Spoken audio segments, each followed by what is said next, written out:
Hello, everyone. You are listening to the C Squared podcast with Corey and Curtis. Today, we are unsupervised and unscripted, and it could be unconventional or completely conventional for us. But today, we are going to be going over organic social media and why it is important to grow your social media following organically. We've already touched on some ways to do this, but we haven't really talked about why it's important. And it's really because the whole idea of fake it till you make it does not really apply when it comes to social media followers. No. But first of all, let's just kind of start at the beginning here. So the main platforms we're going to be talking about are Facebook, Twitter, and Instagram. We are not going to be going over TikTok or anything like that because neither one of us really knows much about TikTok. And YouTube, I don't think we really need to go into today. But for starters, number one thing is that you need to be on all the social mediums, like all those ones that you got to be on them. That's the number one first thing. Second thing is you want to focus on organic growth versus paid growth as an immediate action. So when you're starting out your social mediums, you're going to have no one there.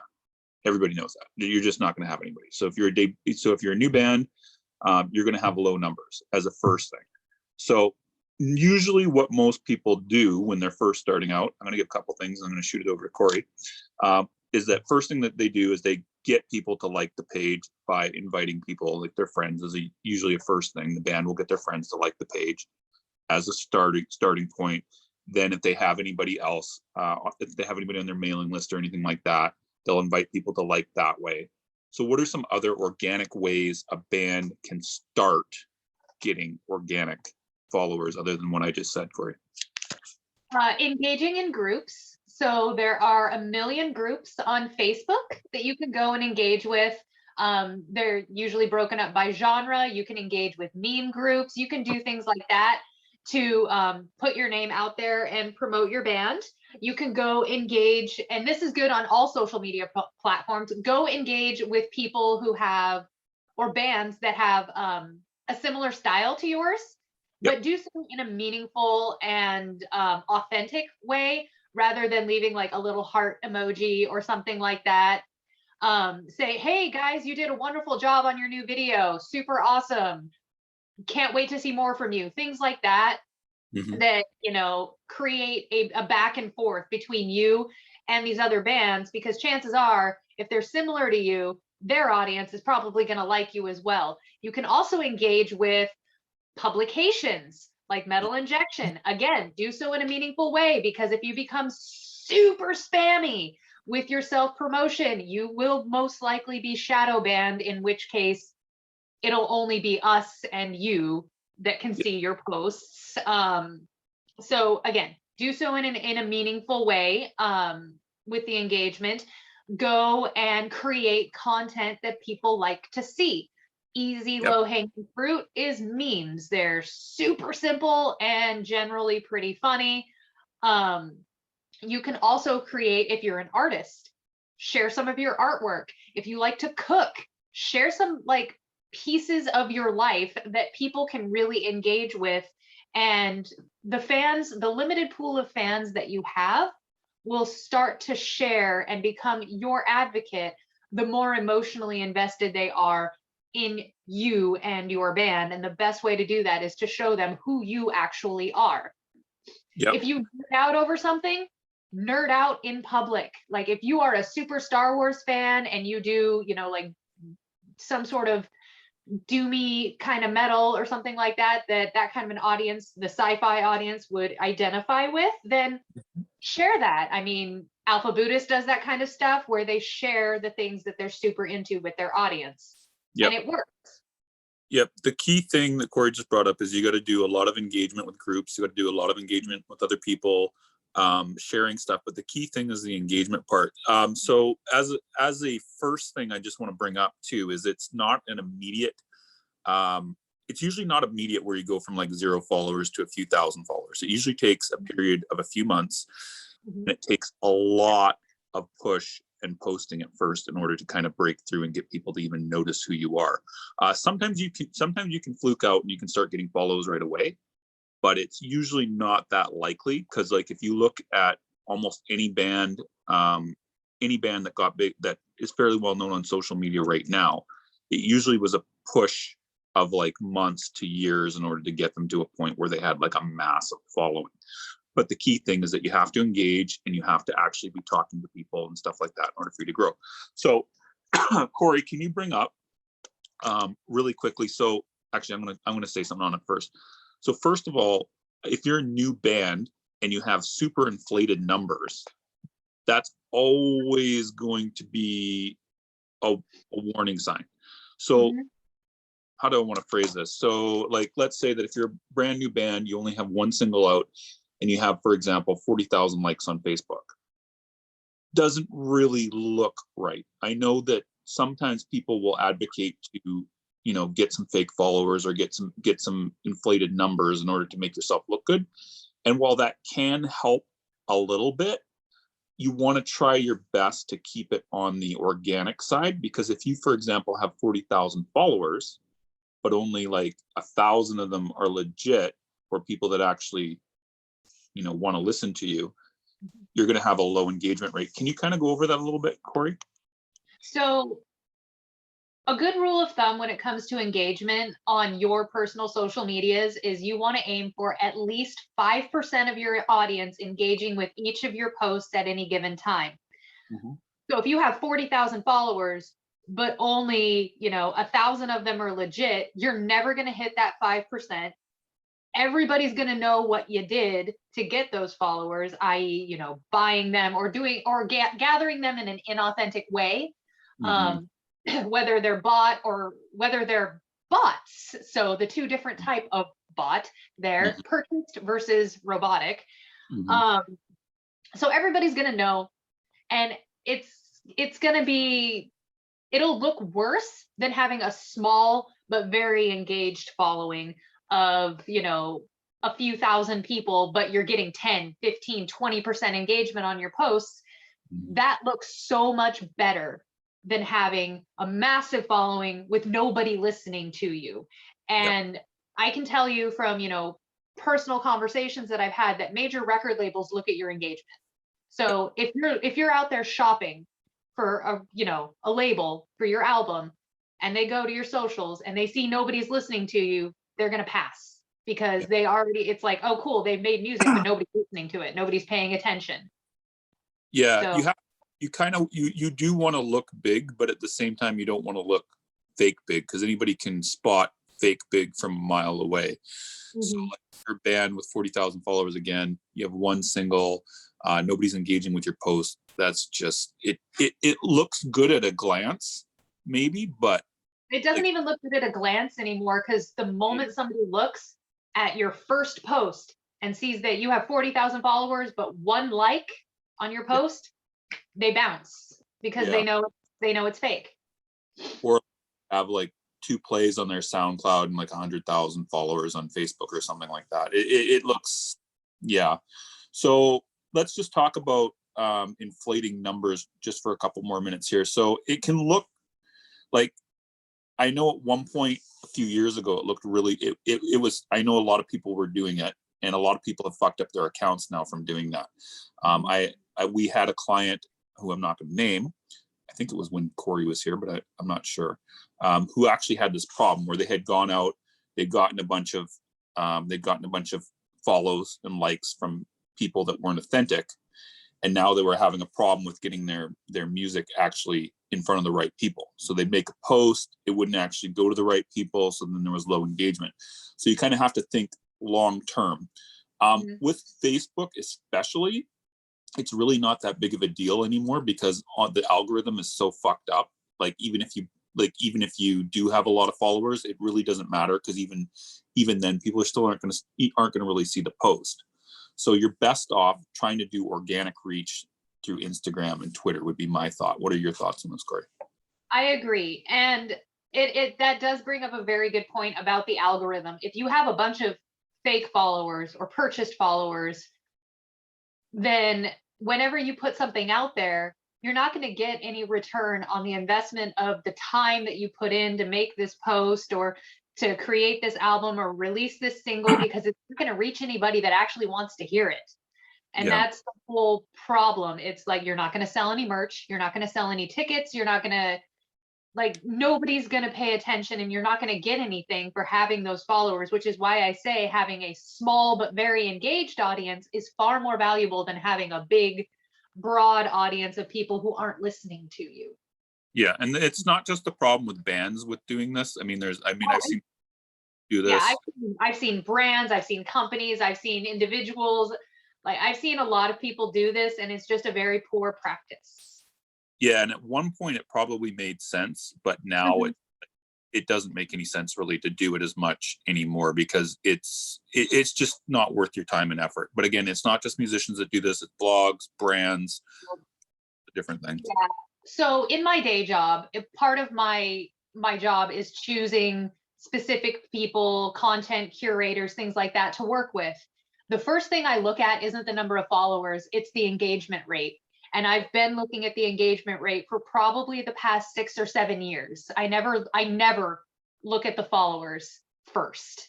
I Can look second. can you explain what you mean when you say engagement rate? I know what you mean, but if you can kind of explain that. Basically, I take the number of engagements, so that's likes and comments and things like that on a given post, and I compare it to the audience size. And if it's hitting that threshold of 5%, then that's a good threshold. You Yeah. want more than that, but 5% is a good minimum to aim for. Okay. So, but again, so you think 5% is the bare minimum, or is that like it? I would say that it's the minimum for me Oh, personally. I like to see it higher. yeah. But I mean, it's a good kind of baseline for what you're looking for. But one example of somebody who has an absolutely phenomenal engagement rate Mhm. is Ludovico Technique. If you go and look at their Instagram, it is anywhere between 5% and 20% on any given post. So they clearly have an audience that is very engaged with what they're doing. They figured out how to reach their audience and what their audience is looking for. So that is a band that people should go and look at and see how they're interacting with their audience, what they're kind of posting, and how they've really dialed in their content to get people to pay attention. And this is a clearly organic audience just based on the amount of engagement. Cool. Shout out to Ben from Ludovico Technique, or however you pronounce it. I'm not even sure if we're pronouncing it correctly. So, okay. Instagram. So now next up here, so let's just kind of talk about here with growing organically, now that we talked a little bit about fake. Oh, actually one more thing on fake. So fake is not just on Facebook. There are people that have fake accounts on Instagram and Twitter as well. So what we're talking about with not even necessarily fake, but boosted numbers, like with people that aren't really fans or whatever. So like, we're not just talking about Facebook follows, but also make sure you're not doing this with Twitter or Instagram or even TikTok for that matter. One other thing too, just to bring it up, is another thing that I've seen people advocate trying to go with inflating numbers on YouTube or SoundCloud as well to make things look bigger than they are. So can you what would be some ways you could detect whether the play numbers were inauthentic? I would look at plays versus likes and comments. Yep, same. Yeah, so plays versus likes and comments. If the likes and comments are really, really low in comparison to the amount of plays, then obviously that's somebody that's, that's fudging their numbers. And I mean, there are ways to run ads on YouTube that will get you bigger numbers, but they will do so also in an authentic way by targeting a specific audience that will actually still engage with your content. So, I mean, I run YouTube ads all the time, but I make sure to pick audiences and really dial them down to ones that will leave a comment, leave a like, maybe follow or subscribe or whatever. So, I mean, if they have 10 subscribers and 100,000 views, something's off. Yeah. If they have one comment on a video with 500,000 views, something is off. Yep. But at the same time, it is possible where you could have a high number of plays versus a low number of comments at the same time. And you will always have way more plays than you will comments. Yeah. That's just a fact. Yeah. But you can usually tell if it's like, 100,000 views, like I said, but they have 1 to 10 comments or something like that, then there's something fudgy there. Yeah. Mhm. So, okay. So, and I mean, the real reason why people do these types of things is out of desperation. Like if you're trying to find a label or something like that, that's usually the reason, or if you're trying to get shows.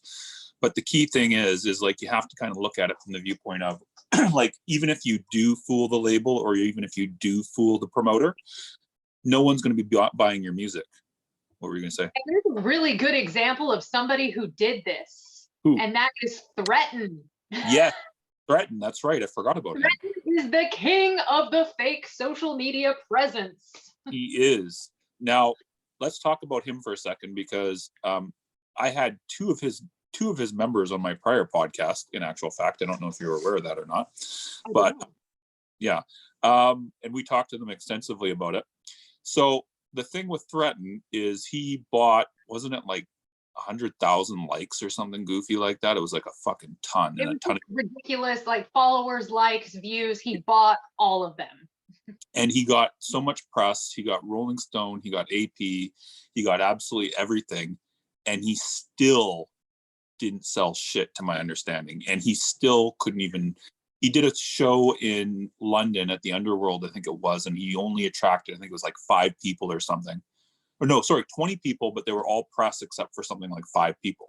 So he didn't make any money. He got all this attention, but that was just because of the fact that he was fake. So it didn't actually go and get him any sales or anything like that. So where were we going with this? So the thing is that people, like, even if you get the record deal, even if you get the press or whatever as a result of doing this, it's still not going to translate into anything. What were you going to say, Corey? No, I was going to say, like, even if you get the record deal, if you get the press, if you book the shows, people are going to find out. Yeah. And it's going to be horrifically embarrassing, number one. Number two, you'll probably end up blacklisted in the industry, and nobody's going to ever want to work with you again, even if you can somehow manage to build a strong audience and try to come back from this. Everybody's going to remember you for that, and people aren't going to want to work with you. Yeah, especially if it's for a show. Like if you get signed by a label and you made it sound like you have like 100,000 fans and you've literally only sold like 1 tape in your entire life, it's going to bite you in the ass. Like it's just going to fucking, you're going to get screwed. One other thing I also want to point out is when you are also in negotiation with the label, they are going to ask you how much you have in sales. They are going to ask you how much you have in Spotify plays. They are going to ask you how much you have in YouTube views and all the rest of it. So unless you're planning on fudging all those numbers, which I guess you could, you're going to be in for a very rough time. But again, if they do sign you, they're going to find out because you're not going to sell and you're just going to look like a total idiot later. So next up, so would you agree with me that building up Facebook is probably not the best strategy at this point in time? Yeah, I would say that, it's valuable in the sense of being able to post events and being able to create a fan group. It does have value in that respect, but building up a massive Facebook following really shouldn't be where your audience is anymore. The algorithm is too fucky, for lack of a better term. And honestly, that audience is aging out, and you're not going to be able to reach enough new people to really support your career. Cool. So now rapid fire, since we got like about 6-7 minutes left on this podcast here. So let's talk about, for very briefly, advertising, because this seems to be the thing where there's some people preaching the gospel of advertising followers, which is fine, but can you kind of go over why advertising is not necessarily the best strategy to do initially, and that you want to focus on organic? So advertising, I've said it a million times, should come last. It should always come last, because it's expensive, number one. And anybody who says that it isn't is full of shit, really. Because yes, it can be done inexpensively, but to be done right, it is expensive. 2, by casting a broad net like that, because, okay, let me back up for a second. One of the biggest reasons why you don't want to advertise right off the bat is you do not know who your audience is. 100%. You do not know who your fans are. You haven't really established a rapport. You haven't established a relationship. You haven't gathered enough data to do ads properly. Yeah. So doing them at the beginning is dumb, because all you're going to be doing is casting a broad net, bringing in people who are, again, not going to listen to you once you turn the ads off. Yeah. So they should always come last when you've gathered who your audience is, where they live, what else they listen to, what countries they're from, what their age is. You're not going to know any of this to do a proper ad campaign at the very beginning. And by trying to bring in followers that way, you're going to end up with, they may be real profiles, but they are still a fake following. Yeah. So you always want to try with you always want to go with the organic as your very first thing. Try that as much as possible before even hitting your ads. And like Corey said before, in a different episode, you want to make sure all your socials are up to date. You're doing all your posts and everything like that. Your YouTube looks good, the whole 9 yards before you start doing any advertising. That includes YouTube, Facebook, Instagram ads as well. And I don't think anybody really does Twitter ads, so that doesn't really matter. So whatever. No, I do. So I do just want to give a shout out to promoted tweets just for a second, because a lot of them are really, really funny and ridiculous. Yeah. So Promoted there's tweets, a profile dedicated to those promoted tweets that it's just like, why? But yeah, Twitter ads, unless you're doing something stupid for the sake of gaining attention, again, that's still going to just lead to a fake following. Agreed, 100%. So last thing I want to touch on super briefly is I know some places where I think people should look to learn how to do good organic reach, but I want to hear, Corey, do you have any recommendations that people could read or go to learn how to get better at their organic reach? Any type of tools? Well, there's ours. Ours, yes, that's true. There's our social media ebook that they can get. That is good. A lovely. That was like the most subtle segue ever, Curtis. Yes, it comes with a super handy dandy checklist for steps that you can take. They are not one-time steps. They are a continuous program that you got to do every day, every week, to keep your social media following growing in an organic way where people are actually going to listen to you. And people who have actually taken these steps have always told us that they've grown their following by doing that. So if you actually take a read of the book, it's $20. You can find the link, should be in the show notes, if I'm not mistaken. If not, I'm going to be DM me and I will tell you how to purchase it, but it's $19.99 US dollars. And another thing people can also do is they can also go to our Marketing Mastery seminar with Lindsay Schoolcraft, which is happening this Friday at 5 o'clock. I'm going to say the date in case anybody's listening to this later. July 16th, 2021, 5 p.m. Eastern Standard Time. It's going to be me, Corey, Lindsay. We're going to talk for about an hour and a half to 2 hours. In the last 30 minutes, Lindsay's going to be answering questions on marketing. This includes social media type stuff. So if you have any questions on it, make sure you write them down, you bring them. And if you want to sign up for that, you can also find the link in the show notes. And Corey is a master marketer. She's been doing it for 13 years. Lindsay's been doing marketing for like 5 years, 9 years. I can't even remember how long she's been doing her solo career, but a long time. And I know a teeny little bit about marketing myself. So if you have any questions about these things, just bring them, sign up, $50 US. Any final words, Corey, before we end off? Nope, I am good on my end. Cool. Party on, Corey. Party on, Curtis.